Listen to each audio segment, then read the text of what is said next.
Hi. Many people use the word depression to mean sadness, but some people use the word to denote disappointment or even boredom. What exactly is depression? Let's explore. I am delighted to welcome you once again to Mindscape Matters, a channel to discuss mental health and more. I am Dr. Mohan Raj. I'm a consultant psychiatrist based in Chennai, and I'll be your guide as we explore this wonderful landscape together. Depression is definitely not disappointment or boredom. These are just slangs used in everyday language. The word depression means two things.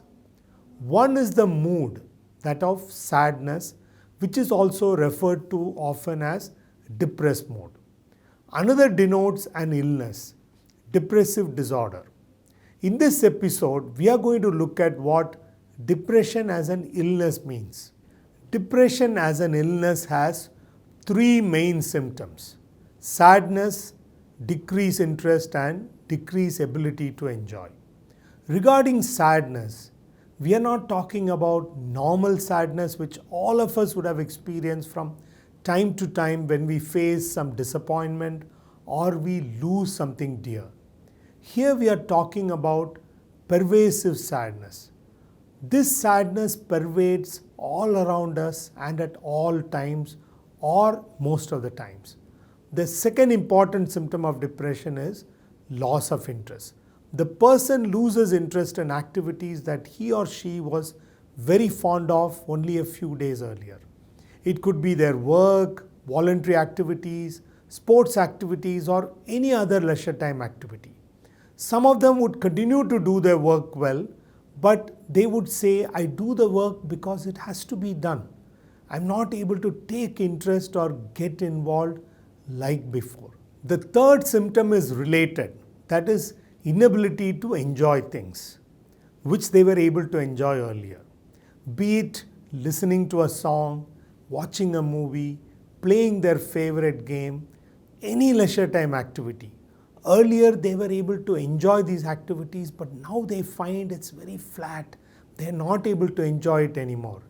As they are not able to enjoy it anymore, they stop doing it. That's how we come across students who slowly lose interest in their favorite games and stop playing it altogether. Or it could be a cultural activity, or it could be their primary academic work. They lose interest and gradually fall in their grades. Let me mention the three main symptoms again: sad mood, decreased interest, and decreased ability to enjoy. When these three things are present, the person would also develop other related symptoms. When our mood is low, the thought that come to us will also be sad and negative. The sad thoughts that happen are ideas of helplessness in the form of, I have no one to help me, I'm all alone. Or even if somebody wants to help me, I have gone way down and cannot be helped. The second one is ideas of hopelessness. For example, there is no hope in anything. I've tried all methods. Nothing is working. Nothing is making my situation better. Then ideas of worthlessness. I am a loser. I am worthless. People think I have talent, but I am a fraud. They do not know that I am good for nothing. Next symptom is guilt.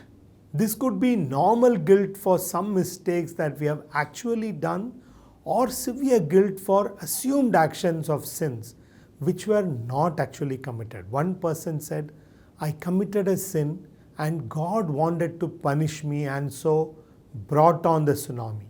Because of me, so many lives were lost and I'm responsible for all their deaths. If my specs has dark shades, everything will look dark to me. If my specs has red shades, everything will have a red tint. Same with blue, green, or any other colored lens. Similarly, if my lens are tinted with depression, everything will look sad, gloomy, and negative to me. Everything including my world, myself, and my future. This country is going to dogs. There is corruption everywhere, might be said about the country. This city of mine is rotting, there is pollution. It's unlivable, might be the statement about the city. When it comes to self, I am the worst person ever to set foot on earth. I am wretched, evil and worthless. About future, we are all doomed. There is no hope at all. This is the negative view of self, future and the environment that Aaron Beck talked about. More of it later. I had mentioned to you that when the mood is sad, the thoughts that arise are also sad. The opposite is also true. When the thoughts are sad, that leads to more sadness. That way, sad mood and the sad thoughts form a vicious cycle and worsen each other.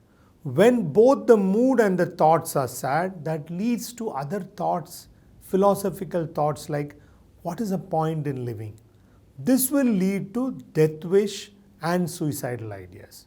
Death wish can be described as a thought that I wouldn't care if I'm not alive. I wouldn't bother if I don't get up tomorrow morning, or I wouldn't bother or care if a bus has to run over me. Here there is a wish to die, but the person is not actively doing anything about it.